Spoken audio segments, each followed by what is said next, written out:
আসসালামু আলাইকুম সুপ্রিয় টেকনিশিয়ানগণ, আশা করি ভালো আছেন। আমিও আল্লাহ পাকের অশেষ মেহেরবানিতে ভালো আছি। তো আজকে দেখাবো এনসিকে ডঙ্গল কিভাবে অ্যাক্টিভেশন করবেন। এনসিকে ডঙ্গল অ্যাক্টিভেশনের জন্য আপনি সর্বপ্রথম চলে যাবেন হচ্ছে আপনার কম্পিউটারের যে কোনো একটা ব্রাউজারে।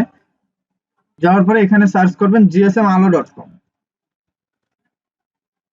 দেখার পরে এখানে সার্চ করবেন এনসিকে। সার্চ করলে এখানে অটোমেটিক চলে আসবে। চলে এসেছে, এখানে একটা ক্লিক করবেন। একটু নিচে নামবেন।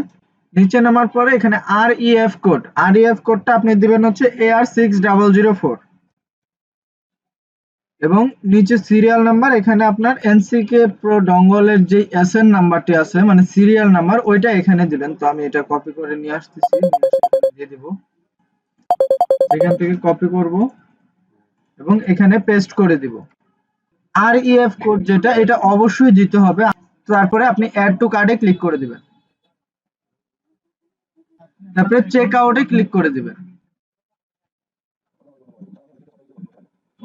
তারপরে এখানে বিলিং ডিটেইলস, এই বিলিং ডিটেইলসটা আপনি পূরণ করবেন। এখানে যদি কোনো ভুল ভ্রান্তি হয় তাহলে সমস্যা নেই। একটু নিচে আসার পরে টাকাটা কিসে পেমেন্ট করবেন, বিকাশ, নগদ, রকেট।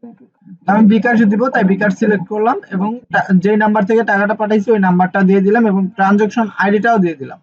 টাকাটা পাঠানোর পরে যে একটা আইডি যায় ওই আইডিটা এখানে দিয়ে দিবেন। টাকাটা এই নাম্বারে পাঠাতে হবে এবং এই পরিমাণ টাকা পাঠাতে হবে।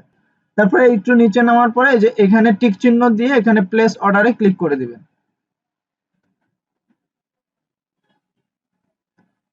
তারপরে দেখেন আমার অর্ডারটি কিন্তু করা হয়ে গেছে। তারপর অর্ডারটা কি পজিশনে আছে ওটা দেখার জন্য এই যে এই আইকনটাতে মাউসটা ধরবেন, ধরার পরে অর্ডারসে ক্লিক করবেন। ক্লিক করার পরে যে এখানে অন হোল্ড লেখা আছে, যখন এটা কমপ্লিট লেখা চলে আসবে তখন আপনার এটা অ্যাক্টিভেশন হয়ে যাবে। তো আমরা কিছুক্ষণ অপেক্ষা করব এটা কমপ্লিট হওয়া পর্যন্ত। একটু ওয়েট করে তারপর আমরা পেজটা রিলোড দেব। রিলোড দিলে আমাদের দেখতে পাবো যে এটা কমপ্লিট হয়ে গেছে। তো আমরা কিছুক্ষণ অপেক্ষা করি। তো আমরা কিছুক্ষণ অপেক্ষা করলাম। কিছুক্ষণ অপেক্ষা করার পরে আমরা এই পেজটি রিলোড দিব। রিলোড দিলে দেখতে পাবো এখানে কমপ্লিট চলে আসছে। এই যে কমপ্লিট চলে আসছে, তো এটা আপডেট হয়ে গেছে। কমপ্লিট হওয়া মানে এখানে কমপ্লিট হয়ে গেছে যখন, তখন আপনার এনসিকে ডঙ্গলটাও আপডেট হয়ে গেছে। তো আশা করি বুঝতে পেরেছেন। যারা আমার কথাগুলো বুঝতে পারেন নাই তারা স্ক্রিনে দেওয়া নম্বরে হোয়াটসঅ্যাপে অথবা ইমোতে বা কল করুন। যদি আপনারা সিরিয়াল নাম্বারটা এসএন নাম্বারটা বের করতে না পারেন তাহলে আমাদেরকে জানান, আমরা এসএন নাম্বারটি বের করে দিব। বের করে অর্ডার করে সবকিছু আমরা কমপ্লিট করে দেব। তো আশা করি বুঝতে পেরেছেন। ভালো থাকবেন, সুস্থ থাকবেন, এই শুভকামনায় আজকের মতন বিদায় নিচ্ছি। আল্লাহ হাফেজ।